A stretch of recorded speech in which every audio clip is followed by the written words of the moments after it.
Whether you're helping a friend plan a budget wedding bash or just trying to create a stunning dessert for your next party, this naked cake is surprisingly simple, absolutely delicious, and the perfect way to show that you are the Pinterest queen.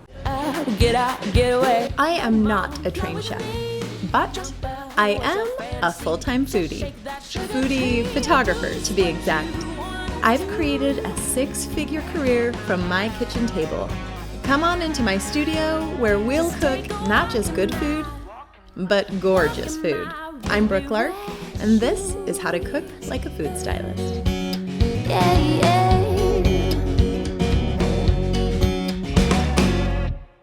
Okay, naked cakes are all the rage. It's this absolutely incredible multi-layered cake where the icing isn't the star, the actual cake is. And that's what we're gonna make today, is a lightly frosted, really beautiful rosemary olive oil cake that is literally made from a box mix. And not only a box mix, a gluten-free box mix. And the reason that I picked a gluten-free mix for this recipe is because I wanted a little denser of a cake, because I was gonna add in ricotta and olive oil to make this gorgeous Italian-inspired cake.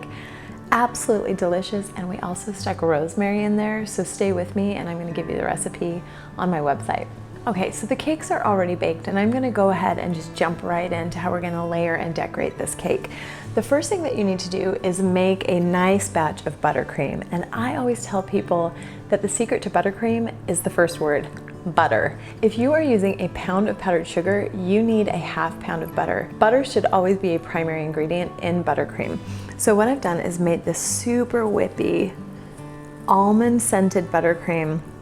And just for kicks, I've added a little bit of bourbon because I just wanted a touch of caramel to the flavor of this buttercream. It's light, it's whippy. It is literally delicious. So I turned 2 box mixes into 3 different layer cakes, and I'm just gonna start by placing the layer cakes upside down on my plate.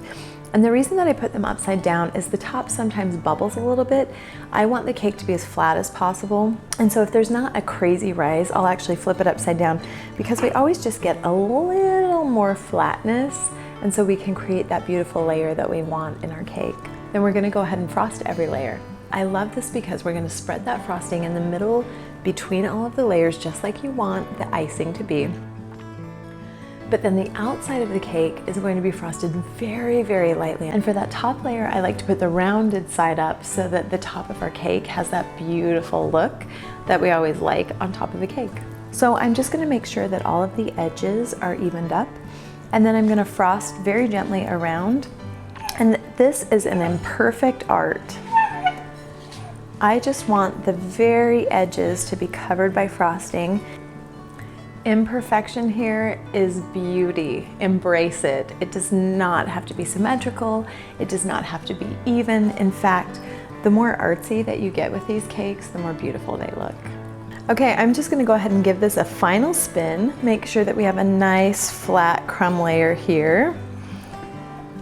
And then I'm gonna make sure that my cake is centered on my plate, because a cake shot uncentered on a plate is the one asymmetrical we do not want. Okay, the way that I've decided to top this is using super trendy ingredients that you see all over Instagram, and I love them. As if cake isn't enough, we're gonna top this with little macaron cookies, and I've gotten a variety of colors. The ones that I've picked are all pastels, and then we're gonna use some berries to go ahead and arrange on top. A variety of flowers. I'm gonna stick with the edible ones like roses. I've actually made my own meringues, little teeny tiny ones out of royal icing. These are so easy to make. If you go ahead and just grab meringue powder from your local craft store and make a royal icing recipe and then pipe them into these little meringues, they add this beautiful little touch right on top of the cake that just add that extra bit of super special.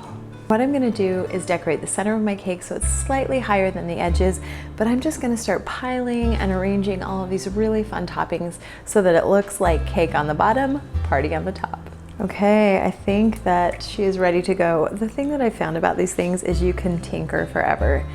If you are making your own naked cake, remember there is no one answer. There is not a perfect way to do these things. And that inner part of you that insists on judging everything you do, let it go.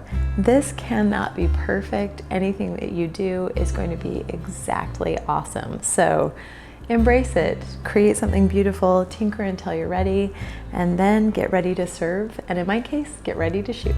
When would you use a naked cake? There are so many perfect occasions.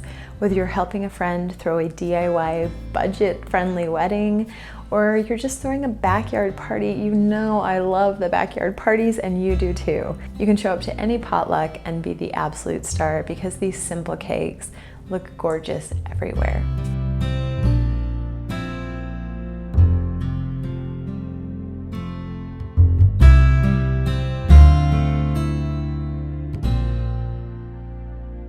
All right, we have been decorated, we have been photoshot, and now it is time to dive into this olive oily goodness.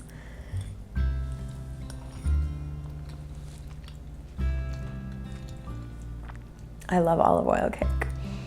It's like that little touch of robust savoriness wrapped all up with sugary goodness. The kiss of rosemary here, perfection. Thank you for joining me in my kitchen today for How to Cook Like a Food Stylist. Stay tuned. There are so many pretty eats coming your way. You guys, if you are here and you liked this episode, just you wait until you see what we have coming. Hit the subscribe button. We want you here. We need you here. Let's keep cooking, and let's keep cooking beautiful things. I got you. See you next time.